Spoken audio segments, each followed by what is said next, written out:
Assalamualaikum warahmatullahi wabarakatuh. InsyaAllah pada hari ini saya akan membentangkan tajuk bagaimana ibu bapa mengawal emosi ketika berhadapan kerana anak-anak orang kurang upaya.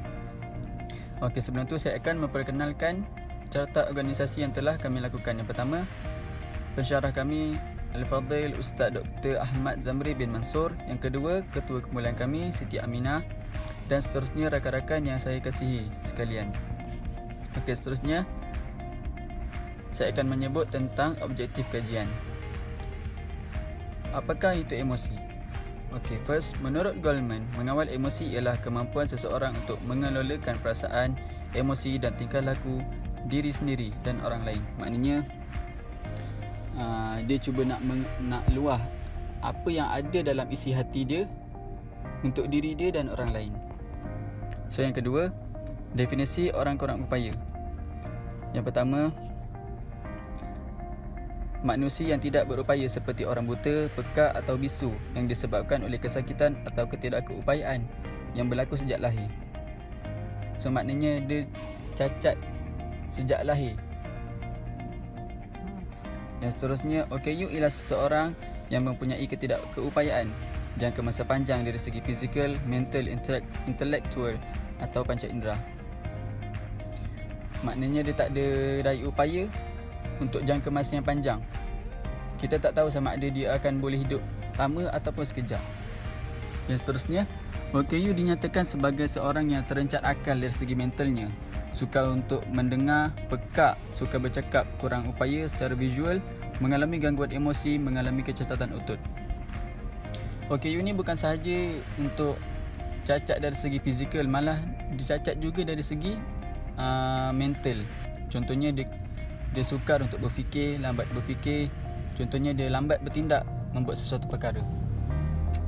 Yang seterusnya, golongan ini terbahagi kepada dua, iaitu golongan kekal dan golongan sementara. Cacat kekal dan cacat sementara. Cacat kekal contohnya dia cacat dari segi pendengaran, penglihatan, anggota badan dan juga orang tua. Manakala cacat sementara iaitu cedera, sakit dan mengandung. Okey, yang seterusnya, cabaran ibu bapa menjaga anak ketika pandemik COVID-19. Kita memandangkan dalam pandemik ni ramai ibu bapa yang kurang pendapatan. Yang tak ada pendapatan langsung pun tak ada. Sehingga keluarga terputus bekalan makanan disebabkan kewangan memandangkan hanya suami sahaja yang bekerja. So, keluarga cuma mengharapkan si suami untuk mendapatkan bekalan makanan. Terpaksa memohon sumbangan orang ramai bagi membantu meringankan beban yang ditanggung oleh ibu tunggal. So, untuk keluarga tersebut sukar untuk mereka mendapatkan bekalan makanan kerana hanya si ibu yang menjaga anak. Seterusnya, sukar untuk mendapatkan bantuan kerana kurang pendapatan seperti keluarga yang senang. Diorang ni susah untuk dapat pendapatan yang tinggi kerana ada sebilangan mereka yang bekerja dengan gaji yang lebih tinggi. Okey, seterusnya, emosi terganggu hingga bunuh anak OKU. Di Beijing, terdapat seorang wanita yang berusia 83 tahun. Dia tertuduh atas tuduhan membunuh anaknya 46 tahun. Kes ni merupakan antara kes yang terberat di China kerana dia membunuh anaknya. Akhbar ini bertarikh pada 2 November 2017. Seterusnya, statistik menunjukkan pendaftaran OKU yang telah berdaftar pada tahun 2018. Baiklah, seterusnya kita akan sambung berkenaan dengan cabaran yang dihadapi oleh ibu bapa ketika berhadapan dengan kerana anak-anak OKU. Kita juga tahu bahawa anak-anak OKU ni adalah lebih sukar dijaga berbanding dengan anak-anak yang normal. Kerana ibu bapa terpaksa memberi tumpuan yang lebih kepada anak-anak OKU dan ia akan menyebabkan bebanan kerja yang terpaksa mereka hadapi. Seterusnya adalah kekurangan sokongan sosial. Kita juga tahu bahawa anak-anak OKU ni dia mampu membuat sesuatu di luar jangkaan kita. Jadi kita akan menghadapi masalah cabaran dalam penjagaan mereka.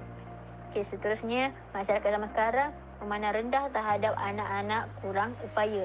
Jadi kita terpaksa menerima penerimaan negatif orang terhadap kita. Baiklah, kita sambung pula dengan faktor yang memberi tekanan kepada ibu bapa. Yang pertama sekali adalah bebanan kerja yang dihadapi oleh ibu bapa.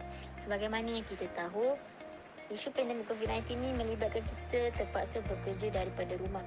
Jadinya ibu bapa terpaksa memberi perhatian yang sepenuhnya terhadap pembelajaran anak-anak berbanding dengan kerja yang mereka hadapi. Jadinya mereka terpaksa berhadapan dengan kerja yang terlalu banyak.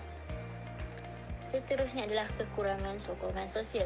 Sosial ni bukanlah bermakna kita hanya tuju kepada masyarakat sahaja, bahkan dia sebenarnya melibatkan ahli keluarga yang terdekat.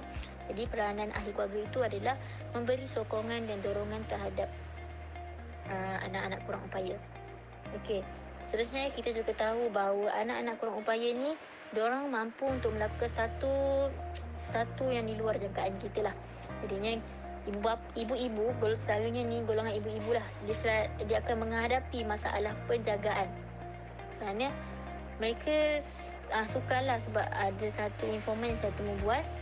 Dia mengatakan bahawa anak masa dia tengah buat kerja rumah, tiba-tiba anak dia hilang, keluar daripada rumah.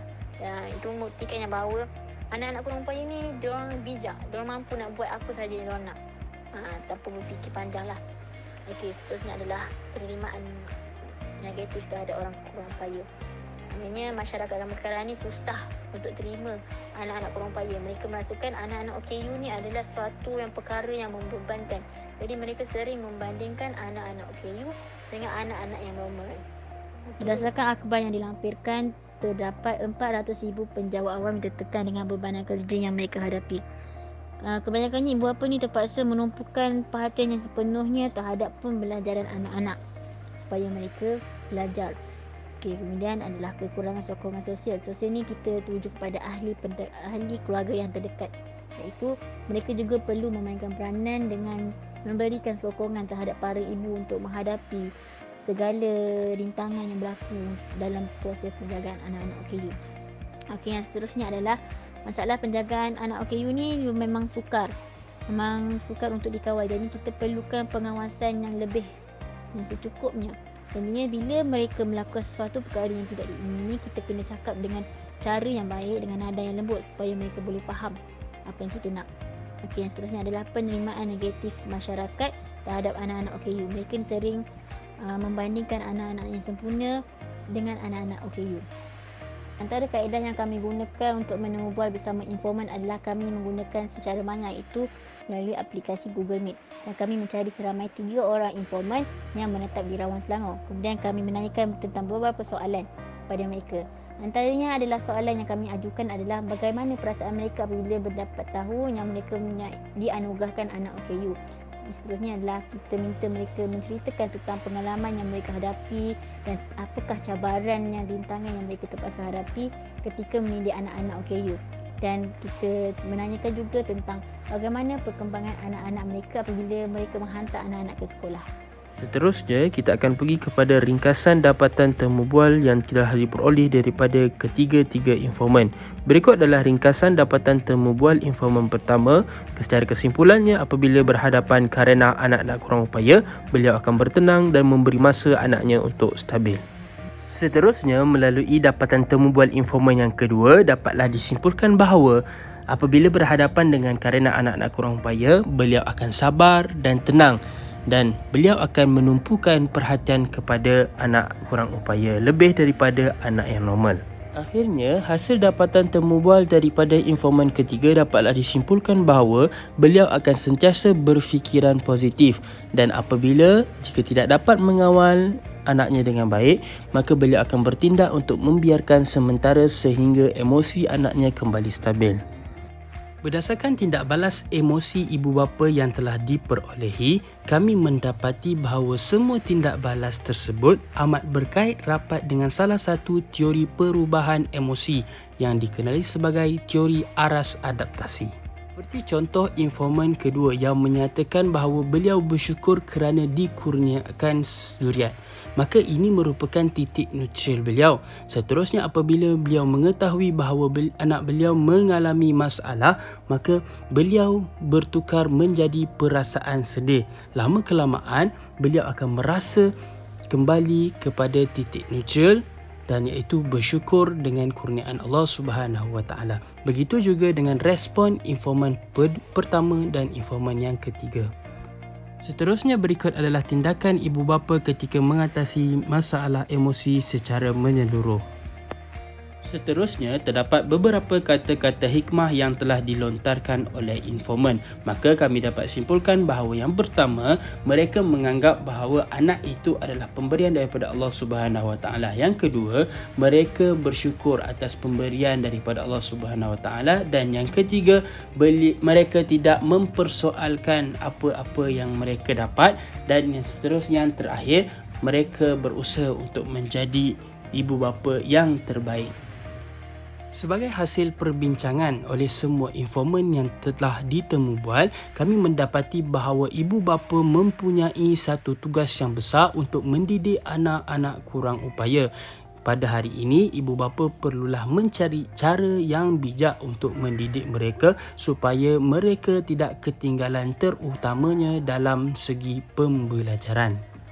Tambahan pula, ibu bapa tidak boleh membezakan kemampuan anak kurang upaya dengan anak normal yang lain. Hal ini boleh menyebabkan anak kurang upaya ini terasa dan berlakunya perubahan emosi yang ketara. Secara kesimpulannya, semua agensi kerajaan maupun tidak perlulah memberi perhatian kepada ibu bapa yang mempunyai anak-anak kurang upaya dan memberi sokongan moral dan kewangan kepada mereka untuk terus mereka mendidik anak-anak kurang upaya.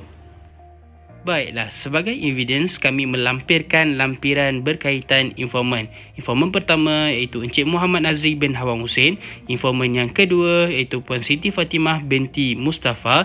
Dan yang ketiga adalah Puan Maizatul Nafsiah binti Muhammad Zahari. Akhirnya, sebagai kenang-kenangan, kami ingin menghadiahkan buah tangan daripada kami, Barisan Pengkaji. Emosi itu didefinisikan dari transaksi pemikiran dan tindak balas kendiri melalui toleransi dan imajinasi yang dirasai oleh seseorang individu dan generasi. Maka, peliharalah emosi sejagat dengan minda yang berkomunikasi dalam menjalin keamanan legasi dari generasi ke generasi. Teruskan berkomunikasi tatkala emosi menjadi halusinasi dalam membentuk masyarakat yang sensasi dan negara yang berintegriti. Sekian, Assalamualaikum warahmatullahi wabarakatuh.